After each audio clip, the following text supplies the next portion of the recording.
चर्चा ध्यान पर चल रही है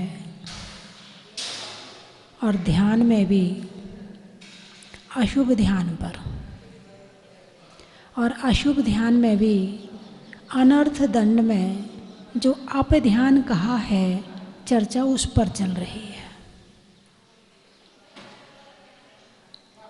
कल मैंने बताया था अनेक आचार्यों ने अनेक तरह से अपध्यान की परिभाषाएं दी हैं। कार्तिकेय अनुप्रेक्षा में लिखा है कि पर द्रव्य की चाहना रखना ये भी अपध्यान है। क्या? पर द्रव्य। हालांकि निश्चय से देखा जाए तो आत्मा को छोड़कर संपूर्ण पदार्थ पर द्रव्य है, लेकिन व्यवहार में जब आप गृहस्थी में घर में रहते हैं तो कमाई करते हैं, मेहनत करते हैं, धन कमाते हैं।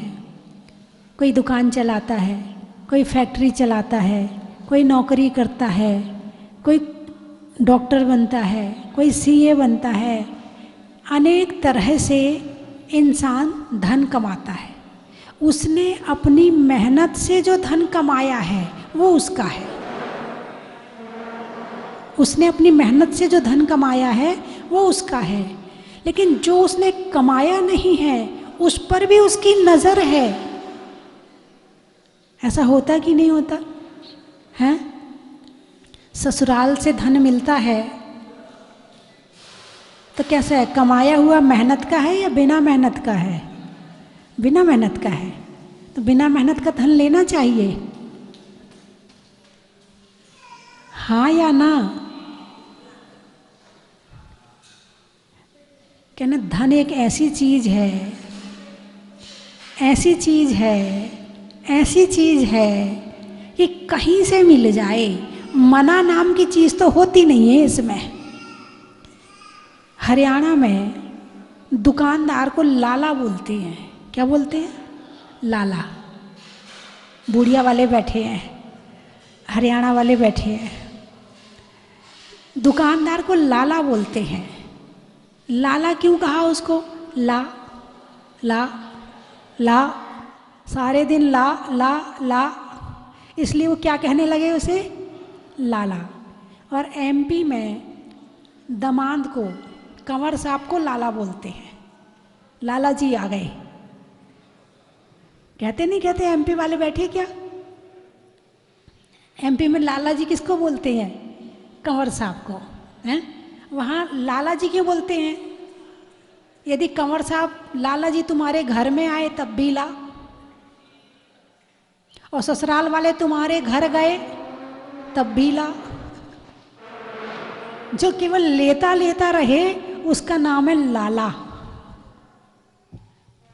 तो धन एक ऐसी चीज है कि इसमें नियत खराब होने में समय नहीं लगता है। पाप से आ जाए, कैसे आ जाए, बस मिल जाए धन। 4 कषाय है ना, 4 कषाय में लोभ कषाय। कौन सी कषाय? लोभ कषाय। जितना आप धन से प्यार करते हैं इतना धर्म से करते हैं क्या?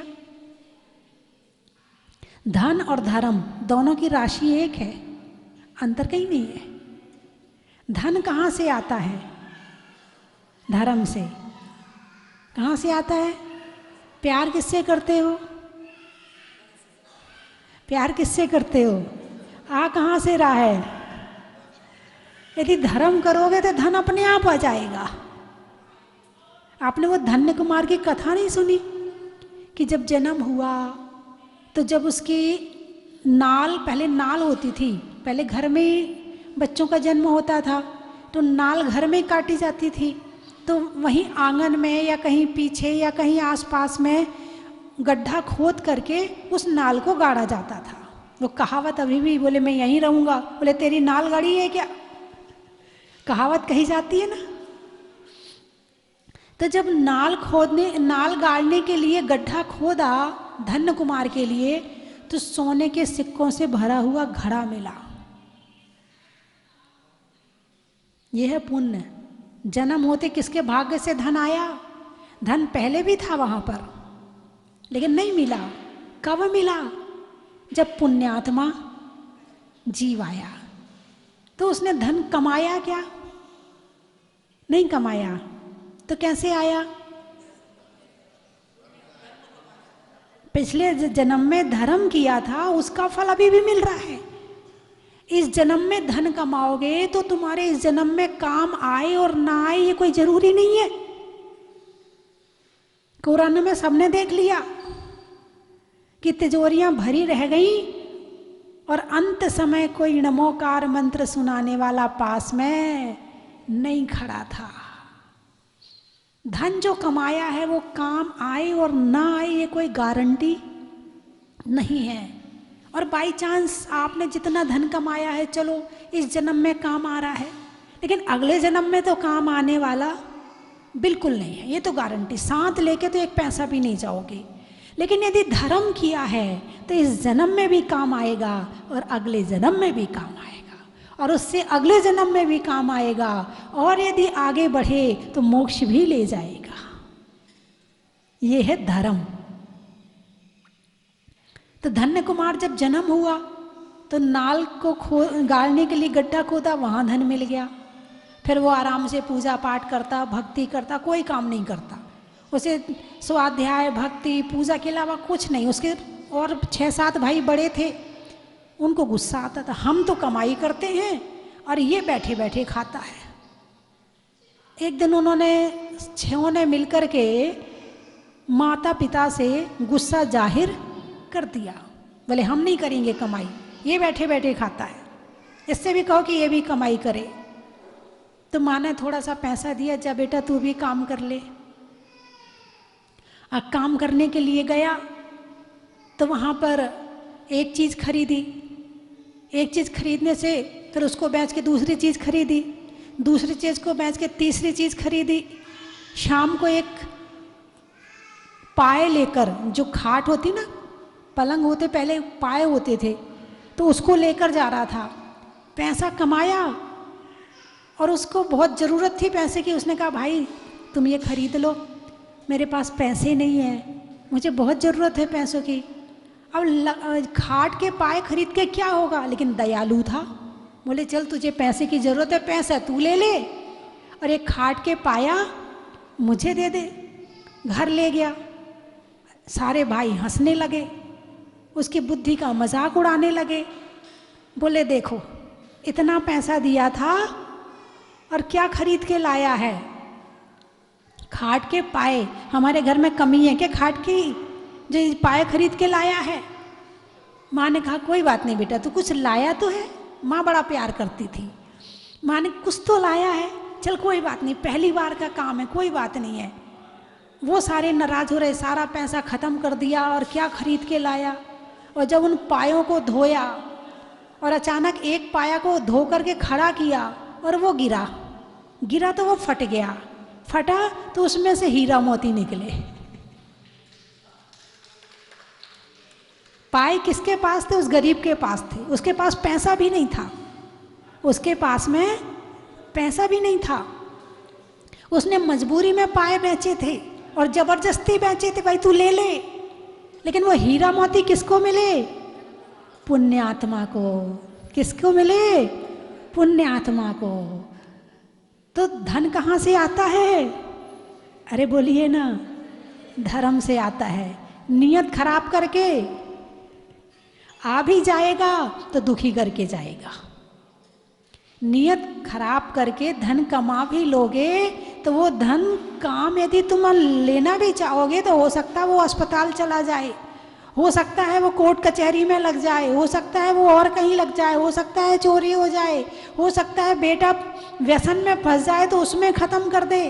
यदि तुम धन कमा भी लोगे अन्याय से तो वो धन तुम्हारा अच्छा काम करने वाला नहीं है। और जितना ईमानदारी का धन होगा, तुम भले सूखी रोटी खाओगे लेकिन घर में सुख शांति रहेगी। और पत्नियों से कहूंगी, इतनी डिमांड मत करना कि आपके पति को आपकी डिमांड पूरी करने के लिए अन्याय और बेईमानी करनी पड़े।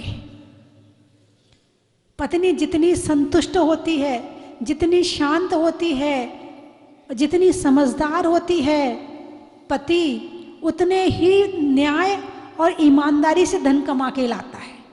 अब ज़्यादा डिमांड होगी, गाड़ी चाहिए, देखो हमारी देवरानी की यहाँ गाड़ी आ गई, हमें भी चाहिए। देखो हमारी जेठानी का मकान बन गया, हमें भी चाहिए मकान, कोठी बनाओ, बिल्कुल वैसे ही चाहिए। अब घर में पैसा है नहीं, अब बेचारा क्या करे। जरूरी नहीं कि दोनों भाई की किस्मत एक सी हो। एक पेट से जन्मे दो भाइयों की किस्मत भी एक सी नहीं होती है। सबकी अलग अलग किस्मत होती है, अलग अलग भाग होता है, और जिसका जितना भाग होता है उसको उतना मिलता है। आम तो निस्वार्थ भाव से खूब धर्म करो, खूब धर्म करो, खूब धर्म में मन लगाओ, और अप ध्यान छोड़ो। सबसे पहले क्या छोड़ो? अप ध्यान छोड़ो। अब जो बिना कमाया, बिना मेहनत का धन है, यानी पराया धन, पराये धन की चाहना करने का जो ध्यान है वो भी अप ध्यान है। और अप ध्यान से क्या होता है? पाप का बंध होता है। अप ध्यान से क्या होता है? पाप का बंध होता है। और पाप के बंधे से क्या होता है? सुख मिलता कि दुख मिलता है? अरे बोलिए ना, दुख मिलता है। जरूरी नहीं है कि धन आपको सही जगह ले जाए। आपने शुभम चक्रवर्ती की कथा सुनी होगी। किसकी? शुभम चक्रवर्ती की। कहाँ गया? नरक में गया है। कहाँ गया? नरक में गया है। कौन था? चक्रवर्ती।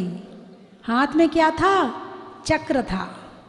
6 खंड का अधिपति, 6 खंड का राजा। और कहाँ गया? नरक में गया। क्यों गया? भोगेशु सु नरकेशु, योगेशु सु स्वर्गेशु। भोग में मरेगा तो नरक जाएगा। जितना ज़्यादा भोग उतना नीचा नरक, और जितना ज़्यादा योग उतने ऊपर जाएगा। बाकी चक्रवर्तियों ने, 2 चक्रवर्ती नरक गए हैं, 2 चक्रवर्ती स्वर्ग गए हैं, और 8 चक्रवर्ती मोक्ष गए हैं। जो स्वर्ग गए हैं उन्होंने भी घर का त्याग किया था, दीक्षा ली थी। चक्रवर्ती पद में मरण नहीं किया था। क्या? चक्रवर्ती पद में रहते हुए मरण नहीं हुआ था, उसके पहले ही उन्होंने छोड़ दिया था। एक तो होता है मरने के बाद घर छूटना, और एक होता है जैसे कि आप अपने घर में रोज आते हो जाते हो, रोज आते हो जाते हो, फिर एक दिन ऐसा आएगा कि आप जाओगे तो सही मगर बाहर आओगे नहीं, आपको निकालना पड़ेगा। आपको पकड़ के उठा के निकालना पड़ेगा, निकलो घर से बाहर, अब तुम्हारा यहाँ कोई काम नहीं है। एक तो ऐसे घर से निकलना, और एक भाई साहब क्षमा करना, जो जो गलतियाँ हुई हमसे, अब हम दीक्षा लेने जा रहे हैं, अब हम इस घर को छोड़ करके वनवास जा रहे हैं, संन्यास लेने जा रहे हैं। अब हम इस घर में मैंने बहुत दिन जिंदगी बिताई, अब बाकी जीवन हम धर्म में, पूर्ण रूप से धर्म में बिताना चाहते हैं। एक तो घर से ऐसे निकलना, और दूसरा एक तो खड़े खड़े निकलना, और एक पड़े पड़े निकलना। कैसे निकलना चाहते हो? अरे बोलिए ना, कैसे निकलना चाहते? खड़े खड़े या पड़े पड़े? खड़े खड़े। कितने लोग निकलना चाहते? जरा हाथ उठा के बताना। देख लो, मोह छोड़ना पड़ेगा, नाती पोते छोड़ने पड़ेंगे। नाती पोतों की याद बहुत आती, जितनी बच्चों की याद नहीं आती उससे ज़्यादा नाती पोतों की याद आएगी। मोह छोड़ना पड़ेगा। यदि छोड़ने की सामर्थ्य है, और छोड़ने की सामर्थ्य तब प्राप्त होगी जब खुद से प्रेम करोगे। हम संसार में सबसे प्रेम करते हैं मगर खुद से प्रेम नहीं करते हैं। तो ये धन की आसक्ति, धन का लोभ नीचे ले जाएगा। जब चक्रवर्ती को नरक ले जा सकता है तो हम किस खेत की मूली हैं? भारत जैसा तो एक खंड था, भारत जैसा एक खंड, ऐसे 6 खंड का राजा था वो, और वो नरक चला गया। बाकी चक्रवर्तियों ने घर का त्याग किया, परिवार का त्याग किया, धन का त्याग किया, महल मकान छोड़े, सब कुछ छोड़कर दीक्षा ग्रहण की, ध्यान किया, जंगल गए, तपस्या करी, वहाँ पर बरसों तपस्या करी उन्होंने। उसके बाद वो ऊपर चले गए। चक्रवर्ती पद प्राप्त कैसे होता है? मुनिराजों को होता है। किसको होता है? मुनिराजों को होता है। और कैसे मुनिराज? जो घनघोर तपस्वी होते हैं उनको प्राप्त होता है। और यदि वो उस चक्रवर्ती पद में मर जाएं तो नरक चले जाते हैं, और चक्रवर्ती पद को छोड़ करके फिर मुनि बन जाएं तो फिर ऊपर चले जाते हैं।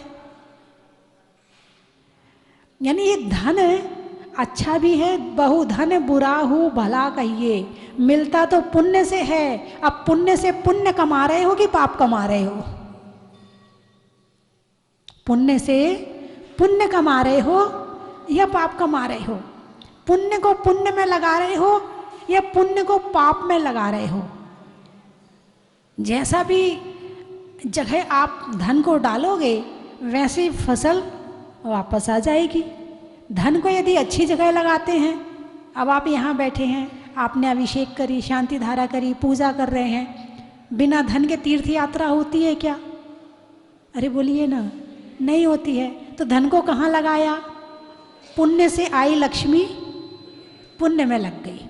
अब इस धन से आपने चमड़े के जूते खरीद लिए, चमड़े के चप्पल खरीद ली, चमड़े का पर्स खरीद लिया, भोगों का सामान खरीद लिया, तो पुण्य की लक्ष्मी कहाँ चली गई?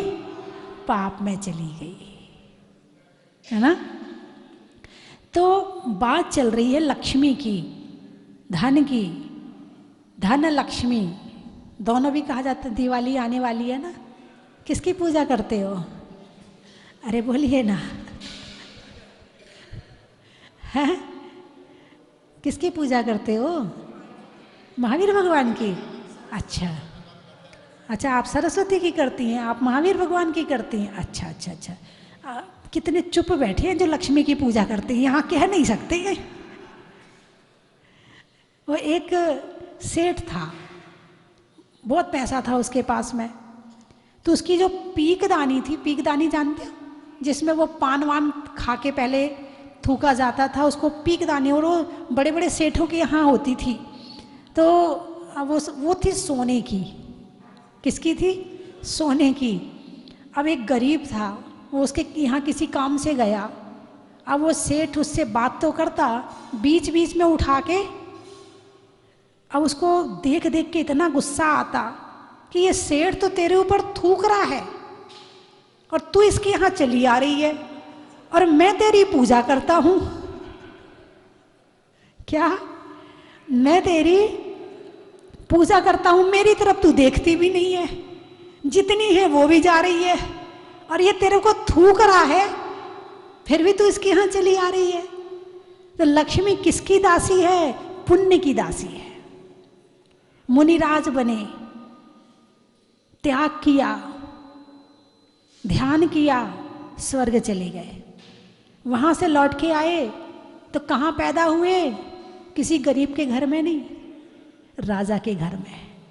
किसके घर में? राजा के। जितने तीर्थंकर हैं, किनके यहाँ जन्म लिया था? राजा के यहाँ। लक्ष्मी कमानी पड़ी थी या पहले से मिल गई थी? पहले से मिल गई थी। तो पहले से मिली हुई लक्ष्मी, लोग कहते हैं लक्ष्मी कमाने से आती है, अब उनको तो कमाना नहीं पड़ा। कभी आपने किसी तीर्थंकर के विषय में शास्त्र में पढ़ा है कि उनने फैक्ट्री खोली, कि उनने दुकान खोली, फिर उनने धन कमाया? कहीं सुना है? पुण्य होता है तो लक्ष्मी तुम्हारे स्वागत के लिए जन्म के पहले तैयार रहती है। गर्भ में आने वाले हैं, 6 महीने पहले रत्न बरसने लगे। खुद को तो जरूरत है ही नहीं है, लेकिन जितने और जीव हैं उनके पुण्य के प्रभाव से और जीवों का भी भला हो गया। फिर जन्म हुआ, सोने के बर्तन, स्वर्ग से कपड़े, स्वर्ग से भोजन, सब आने लगा। अब दीक्षा ली, अब सब फिर छोड़ दी। क्या किया? फिर सब छोड़ दिया, फिर केवल ज्ञान हो गया। अब केवल ज्ञान हुआ, जैसे ही केवल ज्ञान हुआ समोशरण की रचना हो गई, फिर लक्ष्मी आ गई। वो छोड़ छोड़ के जा रही है और वो वापिस लौट लौट के आ रही है। जो छोड़ रहा है उसे मिल रही है। फिर भगवान जब मोक्ष चले जाते हैं तो समोशरण समाप्त हो जाता है। तो पर की लक्ष्मी की चाह करना अपध्यान है। इतनी सारी बातें क्यों बताई मैंने? ताकि आप पर की लक्ष्मी की चाह को खत्म कर सको। पर की लक्ष्मी की चाह का केवल इतनी बात बोल देती मैं कि पर की लक्ष्मी की चाह नहीं करना चाहिए, तो आपकी समझ में नहीं आता, आपके अंदर ये बात नहीं उतरती। लेकिन लक्ष्मी कहाँ से आती है, कैसे आती है, किसकी दासी है? अभी परसों एक ज्योतिषी जी आए थे, वो बता रहे थे, बोले लक्ष्मी 3 रूप में आती है। बोले एक बहन के रूप में आती है, एक पत्नी के रूप में आती है और एक दासी के रूप में आती है। अच्छा, बोले बहन के रूप में आती है तो उसके पास लक्ष्मी होती है, वो बांटता है, बहन को दे देगा, बेटी को दे देगा, इसको दे देगा, उसको दे देगा, बांटेगा। पत्नी के रूप में आएगी, खुद भोग करता है। और दासी के रूप में आती है, जो लक्ष्मी दासी के रूप में आती है वो लक्ष्मी को छूता भी नहीं है। क्या? वो लक्ष्मी को की तरफ देखता भी नहीं है और लक्ष्मी की तरफ को छूता भी नहीं है, और उसके नाम से हजारों काम होते रहते हैं। ऐसे ये दासी के रूप में आती कि सेवा करती है। क्या करती है? सेवा करती है। तो आप अपनी लक्ष्मी को किस रूप में मानते हैं? छूते भी नहीं आप लक्ष्मी को? छूते हैं? सोने की चैन पहनी है? फिर आपकी कहाँ दासी? आप तो पत्नी के रूप में है, आपके पास तो आप भोग कर रहे हैं लक्ष्मी का। कैसे दासी के रूप में हुई है? दासी के रूप में आएगी तो तुम्हारे हाथ में नहीं आएगी, तुम्हें छूने की जरूरत नहीं पड़ेगी, यहां से आएगी और यहां से काम कमी रहेगी नहीं और हाथ में रहेगी नहीं। बहुत से लोग आते बोले माता जी पैसा तो बहुत आता है, बहुत से लोग कहते हैं पैसा तो बहुत आता मगर हाथ में नहीं आता है। वो पुण्यशाली जीव है जिनके हाथ में पैसा नहीं आता और आता भी बहुत है। बात समझ में आई कि नहीं? बहुत लोग दुखी रहते इस बात के, हाथ में कुछ नहीं रहता है। बहुत सुखी हो तुम कि तुम्हें लक्ष्मी को पकड़ना नहीं पड़ रहा है और काम तुम्हारे सारे हो रहे हैं, और जो बांटता है वो भी सुखी है कि इकट्ठे करने की जरूरत नहीं है। आई है भैया, चल तू भी ले ले, चल तू भी ले ले, तू भी ले ले। दान भी दे दिया, मंदिर भी बनवा दिया, वेदी भी बनवा दी, ये भी कर दिया, वो भी कर दिया। कई बार लोग इस बात से बहुत परेशान रहते हैं। कई बार बोले माता जी जरा हाथ देखना। मैंने कहा भैया मैं हाथ नहीं देखती। नहीं नहीं देखो तो जरा, लक्ष्मी आती तो है मगर हाथ में नहीं आती है। तो पर की लक्ष्मी की चाह करना, बिना कमाए धन की इच्छा करना, बेईमानी से कमा करके इच्छा करना कि भाई धन आना चाहिए, चाहे मुझे कुछ भी करना पड़े इसके लिए। भाई पेट तो ईमानदारी से भरा जा सकता है, पेट भरने में कोई दिक्कत नहीं है, पेट ईमानदारी से भरा जा सकता है, लेकिन पेटी ईमानदारी से नहीं भरी जा सकती है। कहीं ना कहीं तो उसे गड़बड़ करना ही पड़ेगा। एक होता है कुएं का पानी और एक होता है समुद्र का पानी। किसके पास पानी ज़्यादा है? समुद्र के पास में। और पानी किसके पास कम है? कुएं के पास में। पीने वाला पानी कौन सा है?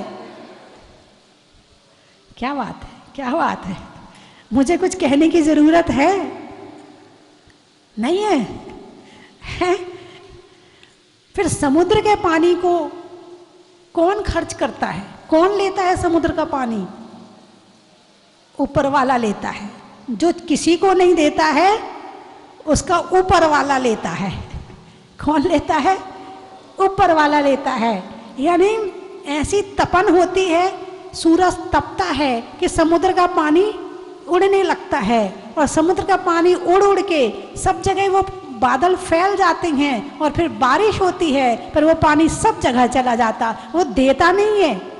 पर की लक्ष्मी की चाह करना ये अपध्यान है।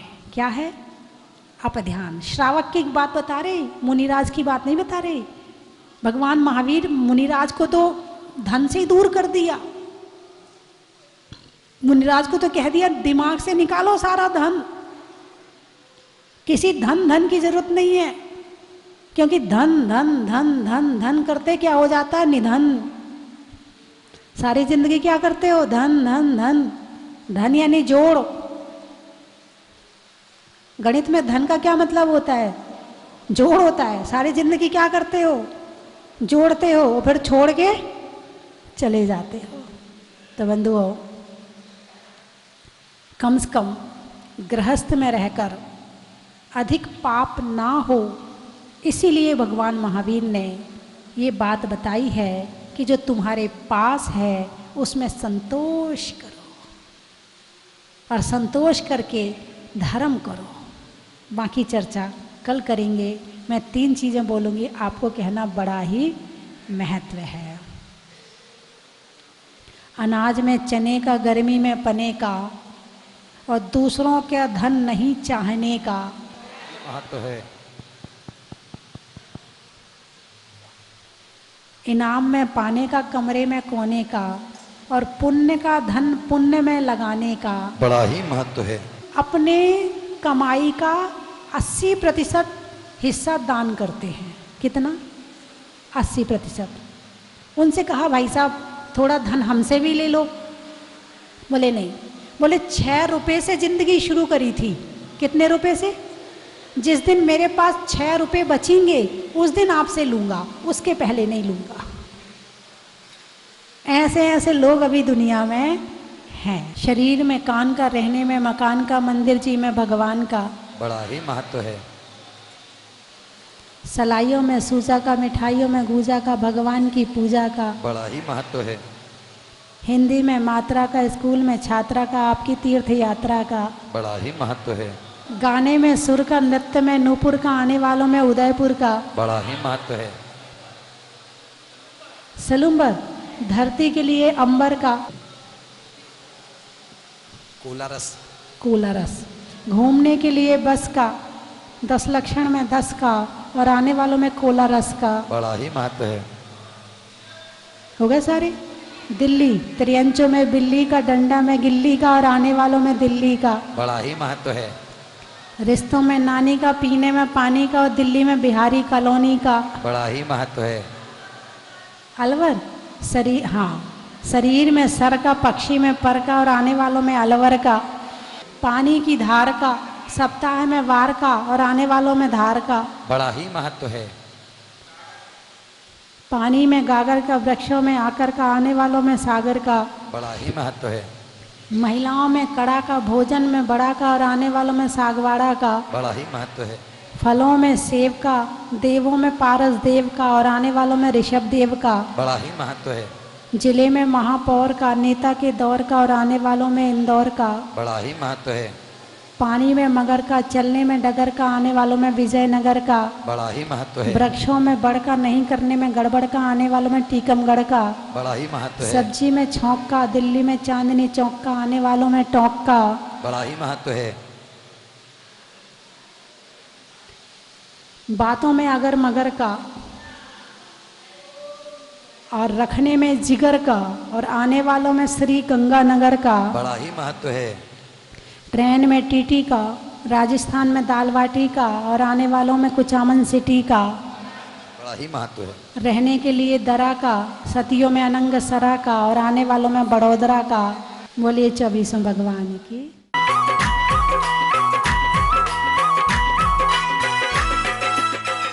माता का है, सुश्रीमती माता जी का बहुत बहुत आशीर्वाद, और मेरे पूज्य दादाश्री श्री प्यारे लाल जी बड़जात्या साहब, 7 प्रतिमाधारी। हम मूलतः अजमेर से, अभी हाल उदयपुर रहते हैं।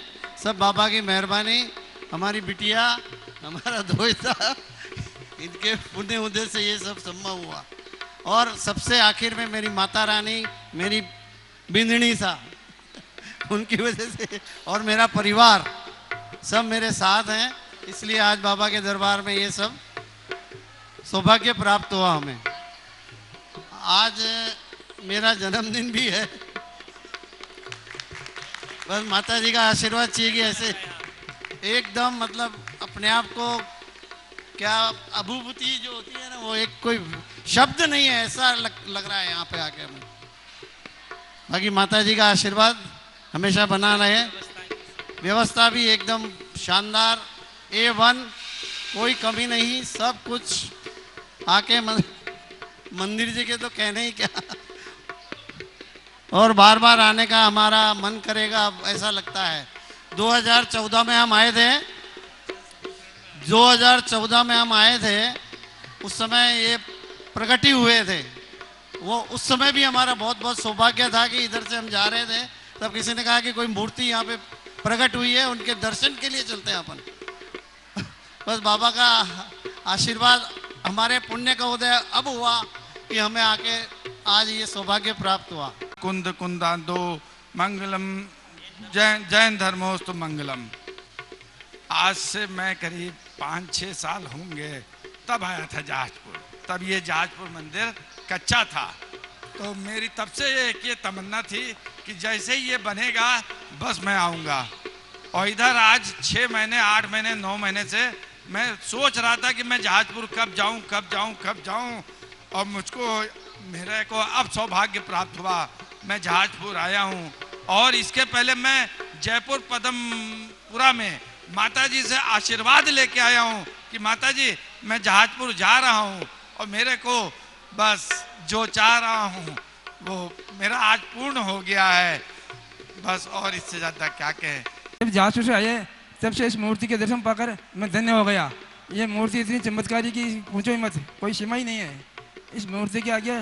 समझता मैं हर शनिवार को यहाँ अभिषेक करने, शानदार करने आता हूँ।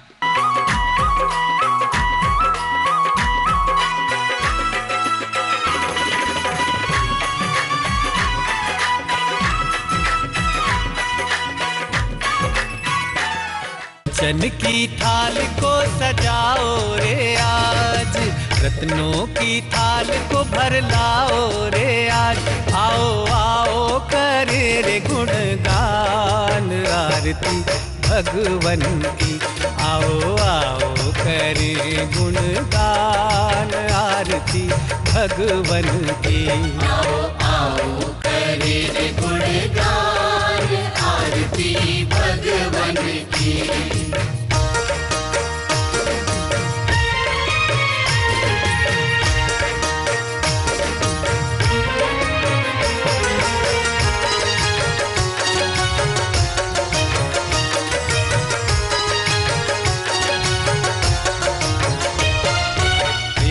सुमित्र के राज दुलारे, माँ पद्मा जी के नैनों के तारे।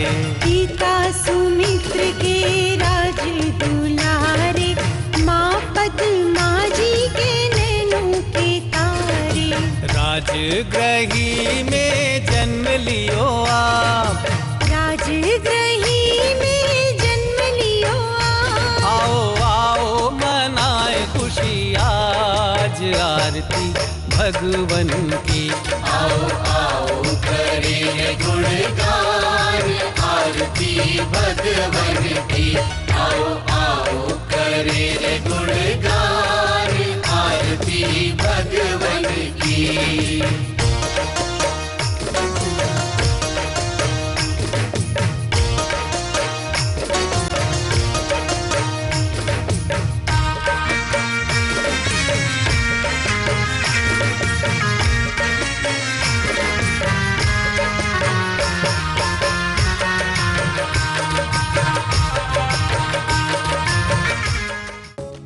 परम विदुषी लेखिका गणिनी आरिका रत्न श्री 105 स्वस्ति भूषण माता जी, जिन्होंने मात्र 20 वर्ष में 100 से भी अधिक किताबें लिखकर जैन समाज को अनूठा योगदान दिया है।